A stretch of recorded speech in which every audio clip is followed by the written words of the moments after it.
I'm sorry, kiddo, I really am. You have a good soul. And I hate giving good people bad news.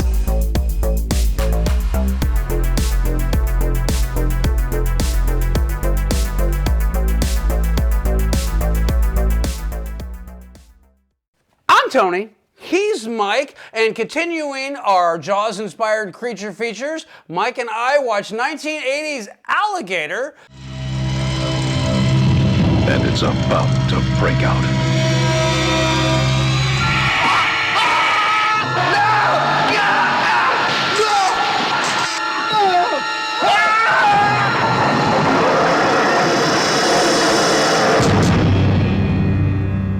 Alligator. Take us through the casts, good sir. Okay. So our cast is Robert Forster as Detective David Madison, Robin Riker as Dr. Marissa Kendall, a.k.a. Dr. Hottie McHot, yep. And then one of our favorite on-screen villains, Henry Silva as Colonel Brock. The Colonel Brock. I wonder if he inspired Brock Sampson. Why are you naked? To prey on their fear. Move like an animal to feel the kill. All right, now you're scaring me. No, absolutely not. Are you sure? Quite positive. Because I think the only man I've seen drop that many panties on film is Brock Sampson. But then Colonel Brock, he's putting the work in. Oh yeah, he gives maximum effort. He's 100%. Hi, are we live on this thing? I believe so. Oh, nice. You're very pretty, but we're here to talk about alligators. You want me to take us through the plot? Absolutely. Okay. So we start off, and I think it's Joplin, Missouri, maybe. Yeah. And so they're at this alligator fest thing. This family gets to see this nice guy get mauled by an alligator. And so while that's happening, it's like, oh, you know what? Let's buy you a pet. Let's get yourself a pet alligator. Pick yourself a cute one, honey. Go ahead. They won't hurt you. They're tender little babies. Here's your house. Why don't you go in and go to bed now? Because I have to go to bed too. They really don't like their daughter. No, they don't. So they purchase Ramon, and then they bring Ramon home. And Dad isn't too hip on having a alligator in the house, so he flushes Ramon down the toilet. Oh, well, we'll give him a bury. Let's see.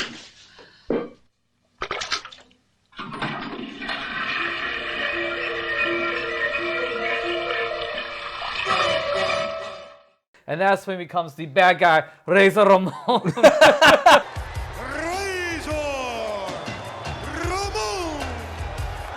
Hey, yo. You mess with the gold, Chico. No, something happened to the gold. Something's going to happen to you. A cheese ball, all right, but I'm not so sure it's macho. So anyways, many years later, let's see here. Detective David Madison is investigating these body parts that keep popping up in the Chicago sewer system. Anything else? Yeah, they found a Lhasa apso floating in the same sludge tank. What is it, some kind of pooch? Yeah, some kind of dog. While this is going on, you see that there's this local dog catcher that's catching strays for the laboratory so they can conduct growth hormone experiments. And so as the dog catcher is disposing of the recent bodies or test subjects into the sewer system, the dog catcher runs afoul of Ramon. And from there, shenanigans ensue.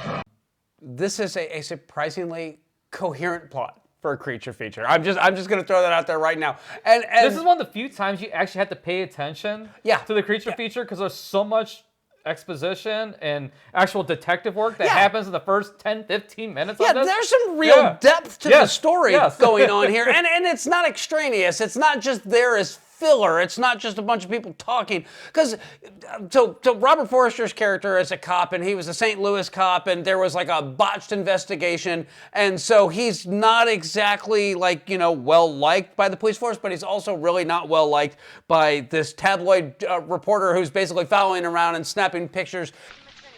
Here you lost another partner. You got no comment on that. That's getting to be a habit with you. And telling him that, he's absolutely got to be insane with this whole alligator theory. There's nothing down in these sewers. And then he meets Ramon.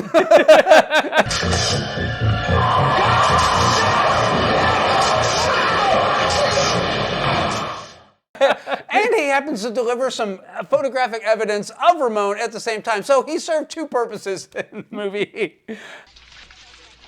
Huh? Holy shit. What do you think, Chief? You believe me now? But we don't got to worry about him anymore. And so Robert Forster is like, he recruits the cops, and they do this whole sewer walk where they have the entire Metro Police Force walking through it looking for Ramon.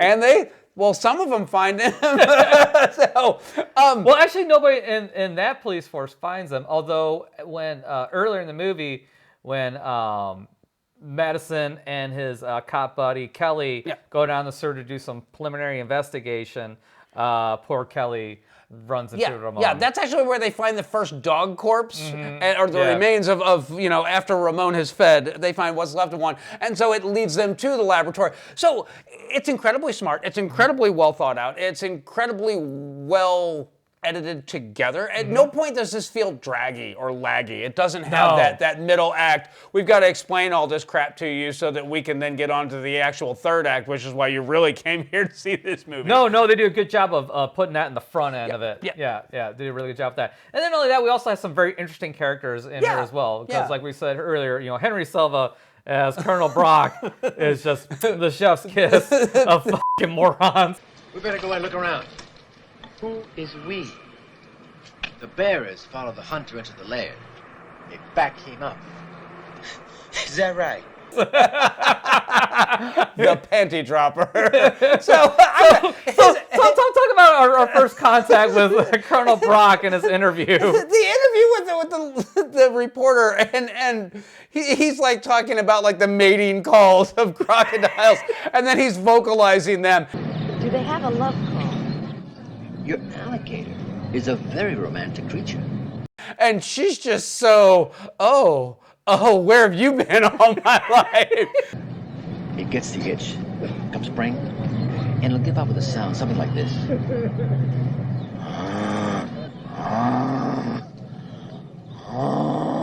So, look, Colonel Brock, he hunts alligators, he hunts cougars, he hunts MILFs, he hunts gills. If it's got less than 2 legs, he's taking a shot. If it's got more than 2 legs, he's taking If it's got 2 legs, he's really taking a shot. And that will attract another alligator? Well, I'm hoping so. I'm counting on it. He's spectacular. He's so smug and schmarmy and so over the top, but so I'm such a lady killer. It's perfect. It's perfectly cast. It's perfectly acted. It's perfectly written. I was rooting for him to bang at least half of the female cast. But that all being said, my favorite part of this film is the wedding.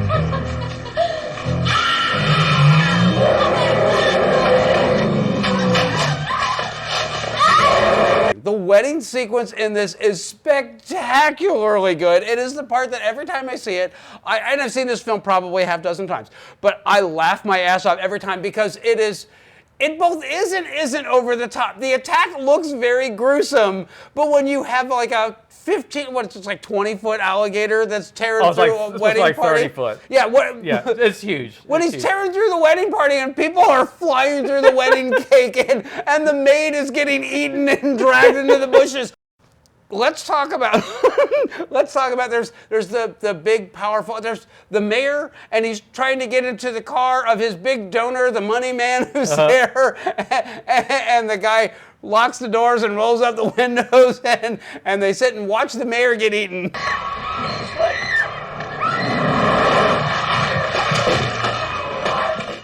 And then we get to watch the car get destroyed by the alligator.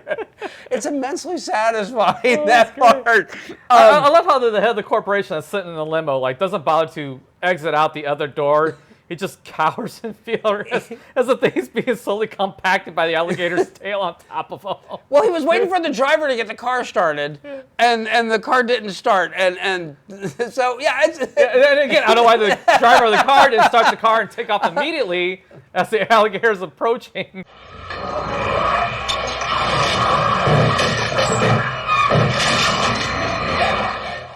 It's okay. It all ends well. The other thing, I love the effects in this, the practical effects, the fact that they had built miniatures, and they had a real alligator that would go tearing through, coming up out of the street and all that stuff, and they showed that in the stickball scene. But then there's the Halloween scene where the kids, come back from trick-or-treating and they're all dressed as pirates, and they're going to make their little buddy walk the plank, and he sees the giant alligator head in the swimming pool, and then they drop him in the pool, and you just see the giant cloud of blood.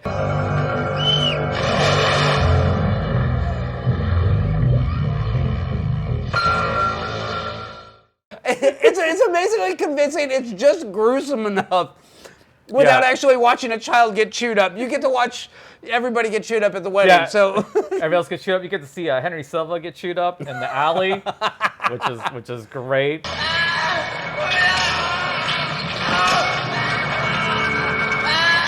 Come on, split. When they're going through the I guess like a sewer channel or something like that, was out in the open where the cops were chasing the alligator around. And the one guy actually had a guy that was a paraplegic, get pulled up because he's missing the bottom of his legs from remote.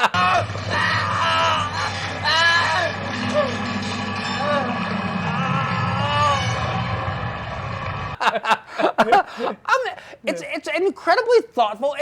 It's a well-paced, well-structured, fun, engaging film on every level. I have notes. This film was, it had a budget of $1.75 million. Mm-hmm. So it was not a big budget film by any stretch. It had a box office of $6.5 million.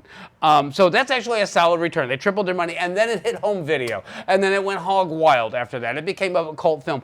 But this goes back to a time when they would do regional releases, because this was actually released in Los Angeles on November 14th, 1980, and then it worked its way across the country, and it didn't actually get its New York City opening until June 5th, 1981. So generally, you don't see this anymore. Normally, it's a wide release. When a movie drops on, whatever Friday, it's everywhere all at once, which is what that language means at the end of trailers, opening everywhere. Back in the day, that wasn't how it worked. It used to be that they would open up on one coast or the other, and if it did well there, then they would move to the next regional market, and then they would move to the next regional market. And the fact that this took 7 months to go from Los Angeles to New York tells you that this was a very well-received film, and that it was held over several times by a lot of different theaters. So I don't know what else to say about it. That's praise in and of itself, especially for a little indie film made by a bunch of guys that nobody had really heard of. John Teague was the director on this one. He went on to do Cujo and Cat's Eye, which are both Stephen King films, and then he did The Jewel of the Nile, which was a sequel to Romancing the Stone. So he worked his way up to working with A-list talent at the time. And then John Sayles, who also wrote Piranha, and he was Oscar nominated. So he went on to write a bunch of stuff that has been very well received. And we talked about this a little bit before, where this is where cinema needs to go back to. You don't need $200 million to make a blockbuster.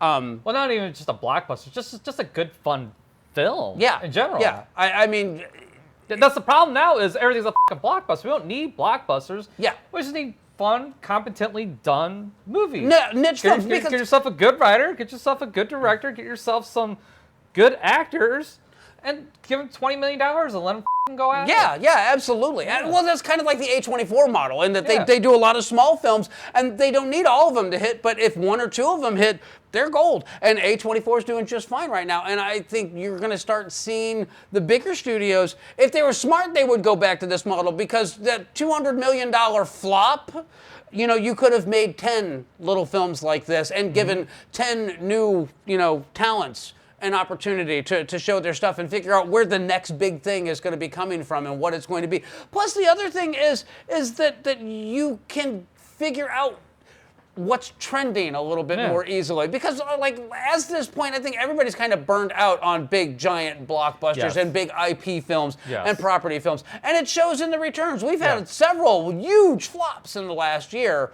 and this summer has been no exception for that one. But then we've also had Pearl or Maxine, the sequel to Pearl, that has popped up, and that has done amazingly well. There's been a couple. Longlegs is apparently doing really well right now, box office wise too. The horror genre is kicking ass right now, and everything else is just floundering bad. Yeah. So what does the horror genre do?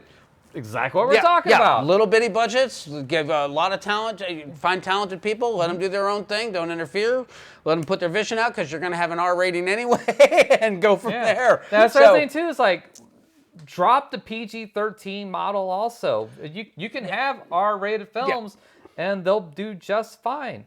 You know what? You can do some PG films as well. Not everything has to have an edge to it either. You can put out some family-friendly content. We could probably use some of that shit right now. Yeah, I was going to say, absolutely. Because there's not really a whole lot of that except for Disney. And the Disney stuff they're playing right now is f***ing garbage. I don't describe. It's all so saccharine. It's all so watching any Disney family film, it's whose family is this? Yeah. Who do you know that stocks shelves at a Walmart and lives in a $300,000 house? What's that from? Oh, so many Disney shows. I mean, literally. Oh, really? Oh, yeah. I don't have kids, so. I work in a bookstore, and you somehow afford a 5-bedroom home with a 2-car garage. What reality are you living in? So it's one of those things that it drives me nuts, because until you get into indie cinema, you don't really see, a reflection of reality, and that's because they don't have to,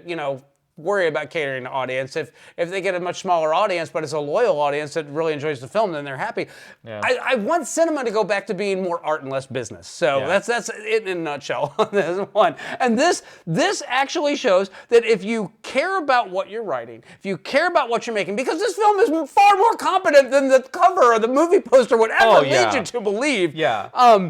But if you care about what you're making, the budget doesn't matter. The marketing doesn't matter. It will find its audience, and this film has kind of become a bit of a legend as far as these Jaws knockoff creature features go. This film was just put out on Blu-ray by Shout Factory not too terribly long ago, and it's a great looking film to boot. I don't know where else to go from here. I don't either. We could gush on this for forever if we really wanted to. But for me, it's a rock solid recommend. If you're a fan of creature features, buy it. It's on Blu-ray now, like you said. Yeah. It's an absolute recommend. It's an absolute buy for me. It's one of those films that when you're watching, you're going to be like, wow, that was so good. I don't know why I didn't buy that sooner. Did we talk about Robert Forster being in Jackie Brown? No, we didn't. Well, we forgot that one, but this is the second time we've shot this episode. So.